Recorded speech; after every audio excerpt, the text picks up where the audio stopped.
नहीं? ये बहुत बड़ा सवाल बच्चों के मन में होता है कि मैं तैयारी भी करूं तो मेरी नौकरी लगेगी या नहीं? तो इस सवाल का जवाब आप अपने ऊपर लेकर भी सुनिएगा बच्चों। तो अगर आप भी ऐसा सवाल सोचते हैं अपने मन में तो जवाब आज आपको मिलेगा। तो बच्चों, आपको बस 3 बातों को सोचना है जो मैं आपके सामने सिचुएशन देता हूं। 3 सिचुएशन आपको देता हूं कि आपके लिए सरकारी नौकरी की अहमियत कितनी है जानने के लिए। तो बच्चों, अगर मैं ये बोलूं कि आपको चाय पीनी है कहीं बाहर जाकर और आप चाय पीने घर से बाहर निकले हैं, तो वहां जाकर आप देखते हैं कि जो चाय की दुकान है, चाय की दुकान तो खुली है पर उसके आसपास कर्फ्यू लगा रखा है पुलिस ने और देखते ही गोली मारने के आदेश हैं। तो आप बताइए, उस दुकान पे चाय पीने जाएंगे क्या? या ये कि यार गोली खा लेंगे पर चाय बड़ी स्वाद है, चाय पीकर ही आऊंगा? क्या ऐसा कोई सोचेगा? नहीं यार, किसी और दिन पी लेंगे, पर चाय तो ज्यादा ही चुस्की मारनी है तो अपने घर पी लेंगे, तुरंत वहां से लौटकर वापस आ जाएंगे। ये बात है कि नहीं है? और बच्चों, दूसरी सिचुएशन ये है आपके सामने कि आप उसी एरिया में फिर से आपको गुजरना है और आप बहुत दिन से बेरोजगार हैं, सरकारी नौकरी के लिए आपको टेस्ट देने जाना है और आपकी तैयारी भी बहुत जबरदस्त है।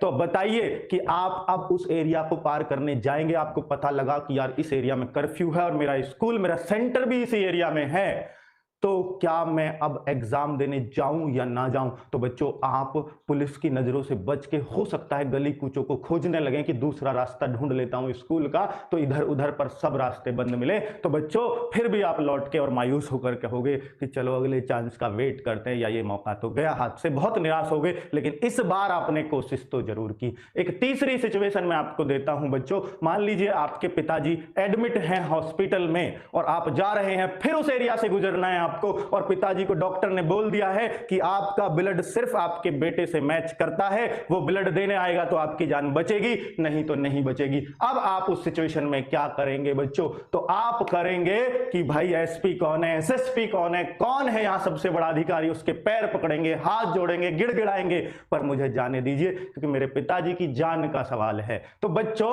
अब मैं यही आपसे कहना चाहता हूं कि आपके लिए नौकरी वो चाय है या वो पापा है। अगर आपके लिए नौकरी पापा है तो बच्चों वो आपको मिलकर रहेगी, फिर किसी का पापा भी आपको सरकारी नौकरी लेने से नहीं रोक पाएगा अगर आपके लिए नौकरी आपका पापा बन जाती है तो। लेकिन बच्चों, अगर नौकरी आपके लिए चाय है तो कोई इंपॉर्टेंस नहीं है उस नौकरी की आपकी लाइफ में, तो फिर आप उस नौकरी को कितने भी आप घोड़े दौड़ा लो नहीं ले सकते, क्योंकि आप घोड़े फिर दूसरी तरह की दौड़ाओगे, मेहनत के तो नहीं दौड़ाओगे। तो बच्चों, ये जाहिर सी बात है, उम्मीद करूंगा कि भाई आप अपनी उस नौकरी को अपने पापा की सिचुएशन बनाएं, ना कि चाय। ठीक है? तो आपको वो मिलकर रहेगी, किसी के बाप में दम नहीं है कि वो आपकी नौकरी रोक ले।